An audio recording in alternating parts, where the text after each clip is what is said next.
Hello, good morning. My name is Lena Herrera. I'm here for GNP Idiomas, and we have put together a series of teacher tutorials for teachers who want to teach grammar to children, intermediate level, and this is the second tutorial. Okay? Today is going to be the past simple, the present perfect, simple, and continuous. All right? I'm going to start with the past simple. All right, now, the past simple is a lot easier than in most languages because we just have the one form, okay? So if the verb is irregular, like the verb to go, that's easy because the past is went, okay? And that is the past for all the people, all subjects, okay? If it were negative, it would be didn't go. And if it were a question, it would be did you go, for instance, okay? Very simple. These are the irregular ones, and there are irregular lists that the kids memorize. But if it were a regular verb, that's very easy. You just add on ed. So if the verb is look, the past would be looked, okay? If the verb is want, it would be wanted. If the verb is end, it would be ended. Now I've chosen these three for a reason, okay? A lot of Spanish speakers pronounce every syllable they see. It's very difficult for them to cut this short into a D, okay? It's looked, and this is what you're teaching them, to pronounce the past. So that, never that syllable, but a T. You know that it can be a T or a D, but for native speakers, oftentimes it's very difficult for us to distinguish between the T sound and the D sound. Sometimes, like in the verb play. Now the verb play in the past is played. It's never plate, because plate is a plate. So we distinguish that sound, but not always. It's not a big deal. But it is important for them not to pronounce that as an ED. Whereas in the verb want and the verb end, both words end in T or D, then we do pronounce this ending like that. You see that? So this is wanted and this is ended. So this is something that you have to make sure that they distinguish and pronounce correctly. Okay? In regular verbs, the form is the same as in this case. So I looked out the window and saw a bird. I didn't look out the window. And did you look out the window? The function is the same. Very easy. Okay? That's the past simple. Now, the past simple is a finished action in a finished time. Okay? That's a finished action in a finished time.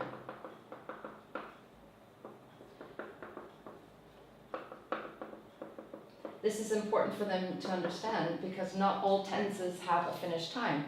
Maybe they have a finished action, but not a finished time. That would be a present perfect. So that's important that they understand that both things must be finished for it to be a past simple. But what about the past continuous? Past continuous was past of the verb to be, or were in the plural, plus the verb in continuous. So it's the same as the present continuous, but this time it's the past continuous, all right? Now, this action describes an action in progress at a moment. An action in progress at a moment in the past. All right? So let's say I say, what were you doing yesterday at 3 p.m.? Well, yesterday at 3 p.m. I was watching TV. That would be a past continuous. Okay? The negative of this is the same as the present continuous, would be that. And if I wanted to make the question form, I invert the subject and the auxiliary. So the question form would be was or were plus the subject plus the ing form. Okay? That is the question form. Now, when they're separate, they're easily distinguishable. Finished action, finished time, an action in progress at a moment in the past. But what about when I have the two tenses in one sentence? That's the big problem. And kids confuse the words when and while, all right? What I like to do is at the very beginning is I associate the when with the past simple, and I associate the while with the past continuous. So I'll show you in a minute. I'll show you what I mean. Okay. Now let's look at the sentence. While I was walking down the street,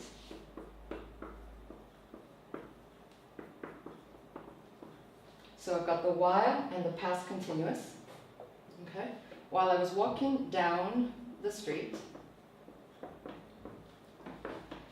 I saw a friend of mine.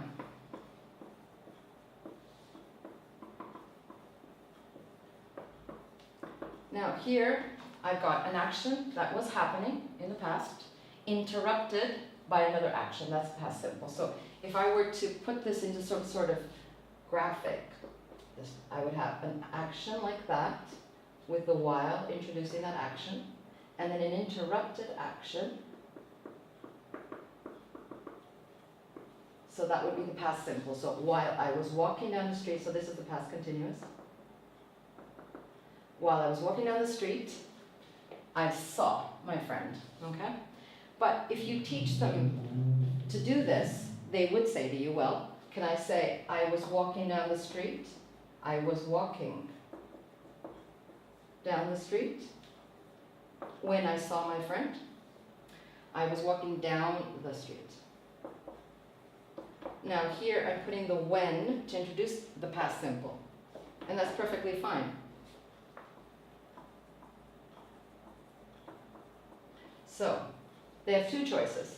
They can use the while to introduce the past continuous, or they can use the when to introduce the past simple. And it makes no difference. The information that they're giving is the same. Okay? So that's one situation, okay? I can have another situation with the past simple and the past continuous. Well, this one is both past continuous, but they don't interrupt. This is situation one. Now, situation two is I have two. Now, if I have a dotted line, that means that they're actions in progress at a point in the past. So both of them are past continuous. So an example for this one would be while I was cooking dinner, my friend was reading the paper. Now both actions are in past continuous. Now this one is in past continuous, so is this one. But they don't interrupt each other, and that's the reason for that. So you can see they're parallel. This one was happening, but so was this one at the same time without any sort of interruption, and you can join them with while. You can put it at the beginning or to join the actions, like that. A third situation would be very short consecutive actions. Something like, these are always past simple, okay? Always. So something like, I opened the door,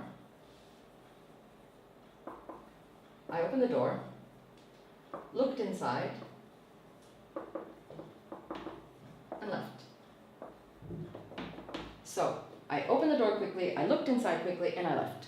So 1, 2, 3, all three past simple. Okay? So basically, these are the three situations where I can join in one sentence past simple and past continuous. Okay?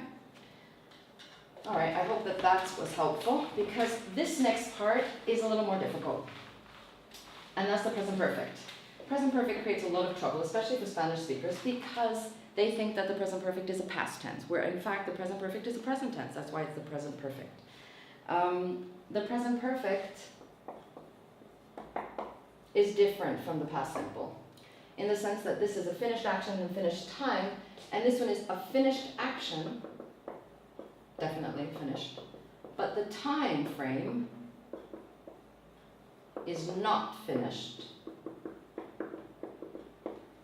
not mentioned, or unimportant. All right, at some time in the past. Now, the present perfect causes trouble for this reason. Not because, first of all, they think that the action can't be finished, and it must be finished. The time frame is what's important here. All right. How do we form the present perfect? Well, let's get rid of the past simple so nobody gets confused. That's the auxiliary verb have and has. Okay. If it were negative, the negative would come after that. And the past participle. Now, the past participle, when the students have just become familiar with the irregular verb lists, this is the third column of those verbs. That really helps them, because sometimes the past and the past participle are the same and they don't know, and it makes no difference, but it's just the third column, okay? Now, the present perfect, let's look at this. Let's look at an example of this. I have had breakfast today. This is a common mistake for the Spanish. I have had breakfast today. Now, this sentence is fine for us. Why? Because today isn't not finished, right? But could I say I have had breakfast this morning? No. If this time frame is over, then I would need to put it in the past. So I would have to say I had breakfast this morning.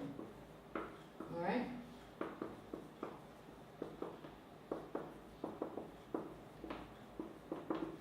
Okay. Now, I had breakfast this morning. This one, past simple, because this morning is over. Okay? Because it's 5 o'clock in the afternoon. All right? Could I say, let's look at another one the examples are key. If you manage to give good examples, they can see the difference, and that makes the tense clear to them. Another example, what's the difference between I bought a car this year and I have bought a car?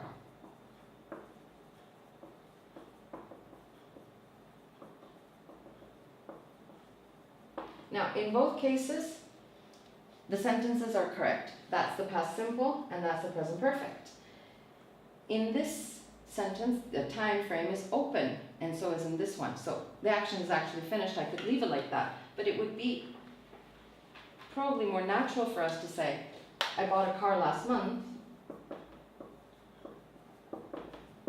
because this frame of time is over, and I bought a car this year because this one continues. So this one would be the past simple with a finished time, and this one would be the present perfect with an unfinished time. But in both cases, they're correct sentences, and I'm giving the same information. I'm just manipulating the verb tense depending on the time frame I have or I want to use. Okay? That is the sole, most important thing that they have to consider when they're thinking about the present perfect. Okay? That's it. All right? Thank you very much.